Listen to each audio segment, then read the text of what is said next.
Hello everyone and welcome back. So many of you may be familiar with this picture. This is a cropped version of the original one that showed up on social media. The one that showed up on social media showed this individual right here that my cursor is over. Showed his hat as well, which was talking about his support for communism. Now this is a West Point graduation class. Now as you can see here, the individual has received an EIB, an air assault, and an airborne wing set as part of his West Point career, which means that this young man was on his way to becoming one of America's Special Forces elite. Okay?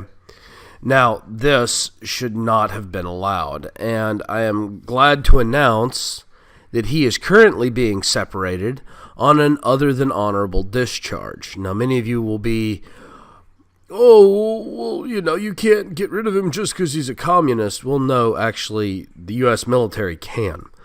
See, there is a very specific set of the UCMJ that allows for this. Here,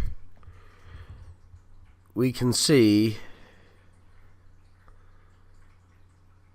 this statement written by Lieutenant Colonel Robert Heffington about the young man's ideology. However, there is something that must be brought forward, and that is that there are public regulations for the U.S. Army and the Department of Defense that forbid you from being part of a radical organization while on active duty, or extremist organizations. And the particular bit of philosophy that this young man, Cadet Ropens, and Lieutenant Ropens' later ideology followed was one of complete subversion of the federal government from within through revolution. Now, that directly violates the sworn oath to support and defend the Constitution, and it also directly violates the Army regulations about joining terrorist or extremist groups. Because any group that wants to destroy the American government outright, either through subversion or outright war, is a terrorist group. And so at this point, he is no longer a lieutenant, and he will no longer be a serving member of the U.S. military.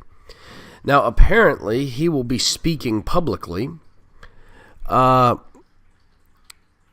He will not be entitled to any benefits, not GI Bill, not VA benefits, not disability, none of it, because other than honorable discharge, he will be stripped of his benefits. It's not quite a dishonorable discharge, and he won't receive basically a felony, because you basically have to receive a felony to get a dishonorable discharge. But he is about as close as you can get without actually committing a felony. And it very much does not surprise me that he will now be speaking at a socialist event in July, which is next month, because he will be discharged this month, this June. I personally am feeling better for the U.S. military that he is being discharged. However, I wonder how many others are in the U.S. military that we haven't caught, like this guy. Well, I want to thank you all again for joining me. Please don't forget to like and subscribe, or thumbs up and subscribe. I will include a link to the article down below. And as always, have yourself a great day.